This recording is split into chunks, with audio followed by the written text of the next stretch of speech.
All right, so I want to thank everyone for being here. And everyone knows that there's this very popular platform out there called TikTok, right? And it dominates social media, especially with a younger person, a teenager. Now, TikTok, you make a nice little video, you do snippet clips, and you post them. You post the videos on Facebook, you can post the videos on Twitter, or wherever. So why are we here today? Well, TikTok is not as innocent as it sounds. It is owned by a Chinese-based AI company called ByteDance.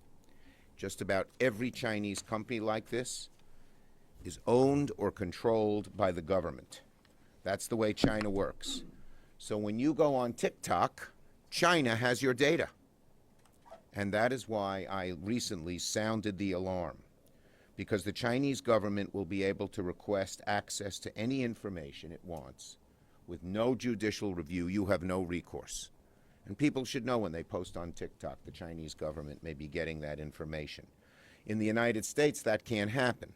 There are privacy rules that many companies have, and they need your permission to post your data, or at least you have to opt in or opt out. Not so with TikTok. So, this is very worrisome.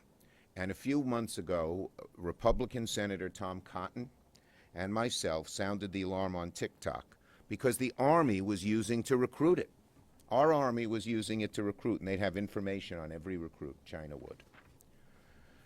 As a result of the alarm Senator Cotton and I sounded, it was bipartisan, he's a Republican, I'm a Democrat, DOD, Department of Homeland Security, and Pentagon banned TikTok. So amazingly, one of the arms of the DHS, of the Homeland Security Department, which banned TikTok, namely TSA, the people who check us when we go in and out of the airports, is still using it. The TSA is using TikTok on all of their verified Twitter accounts. That's our premier agency for travel safety. If you're China, you want to create trouble or let someone else create trouble, what better thing to have than all the information that TSA has and is using?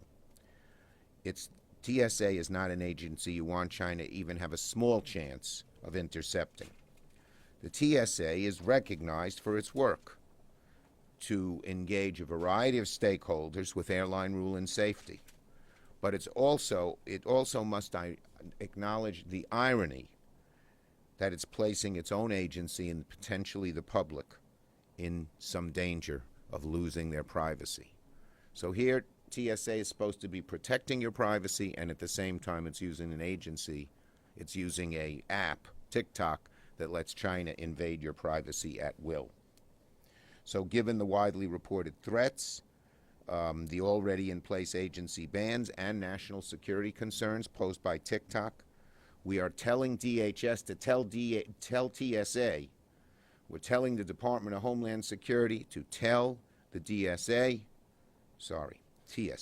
we are telling the Department of Homeland Security to tell TSA, stop now, don't use TikTok. And I have sent this letter to the administrator, the head of the TSA, Pekoski, asking first, did they consult with the intelligence community and Department of Homeland Security before using it? Has TSA been given any exemption by Homeland Security? And third, stop it now. Figure out what happened and why. Sure, the TikTok sign.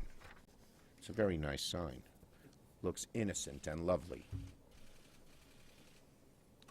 But this color is called dangerous pink. I just made that up. Okay? Okay. So, we need to get the TSA to change course. Let me give you some background. Even amidst federal inquiries into the TikTok app, the TSA was posting and continues to post videos from the agency accounts, and that raises security concerns. On Thanksgiving, TSA posted a TikTok that went viral related to carry-on luggage. And this past Valentine's Day, the agency posted romantic trips for travelers in TikTok. What the hell are they doing? Don't know. Okay? And the DHS, which says no TikTok, oversees TSA. So there's some miscommunication there. The signals are scrambled. Some of the videos may make you chuckle and they're creative. But guess who's laughing the most? China, because they're getting information not only on the videos but on the user, whoever listened, whoever clicked on and got that video. So TSA must use a different platform, stop using TikTok, and that's the case. What does this give China? Airport information, communications between the agencies, emails, and a list of everybody who travels. Not very good. So that's what we're asking TSA to do. Stop it. Tell us how it happened, how you're going to prevent it from ever happening again. Okay? Does that settle it, Angelo? That settles it. He's the boss. On this subject. So you're concerned that China's getting data on the TSA or on travel? Not on everything TSA does, but on all TikTok, and TSA uses TikTok as an app and gets lots of data through TikTok. So for example, if I'm the TSA and I post a TikTok video on my phone because I've downloaded the app, whatever communication I have as a TSA agent on my government phone can be used by China.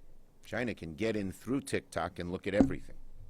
What do we know about the company that owns TikTok? It's China government owned and controlled. You can look it up. It's called ByteDance. BYTE. Okay? It's pretty cut and dried. Second, let's go to the second issue. The second issue is about what we've learned the past few days, that Russia is trying to interfere in our elections. The reports are to help both President Putin and Bernie Sanders. Any Russian interference is outrageous. And if we lose faith in our elections, that a foreign power controls them rather than the American voter, that's the beginning of the end of this country. If we don't believe we have free, fair elections that leave it up to the American people and American candidates, we're gone. So this is outrageous, outrageous. And President Trump ought to stop worrying about the political implications to him and worry about the sanctity of our elections, plain and simple. But here's one of the real villains here is Mitch McConnell. We have bipartisan election security bills pending in the Senate that have passed the House.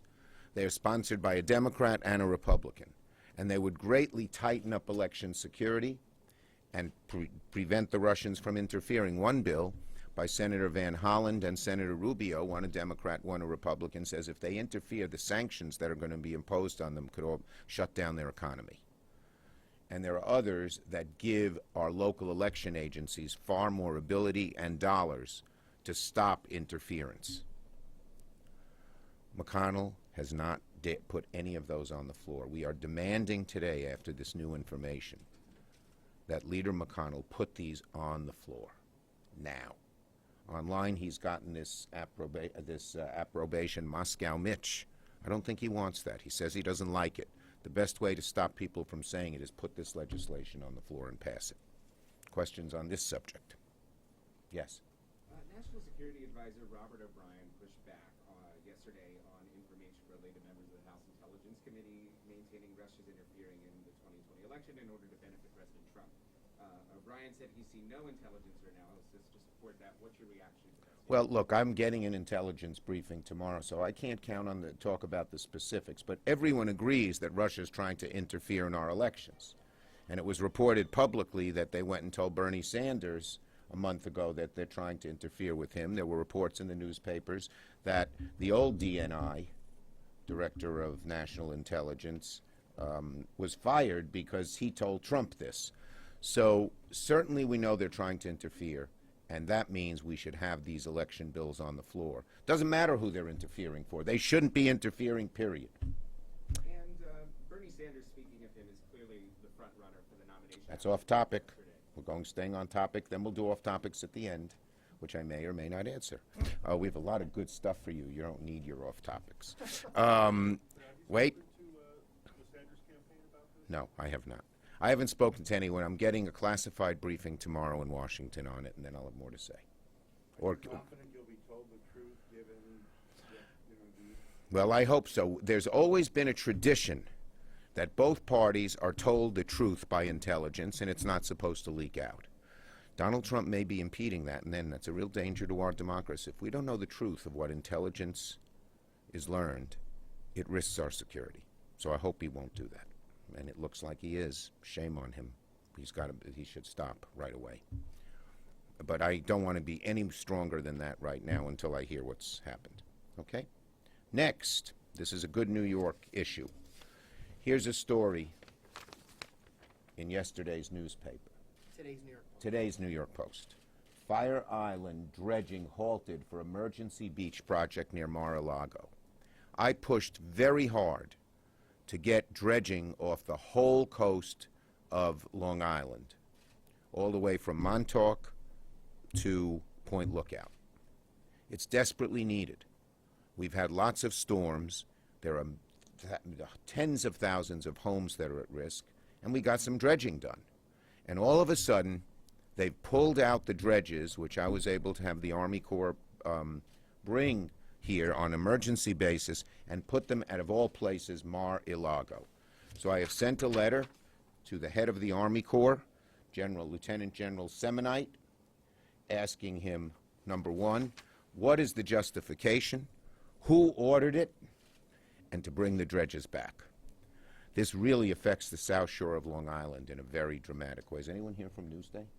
Yes, Okay, good, so you know. along with Charlie. Yeah, Charlie's always here. So are you. Okay, got that?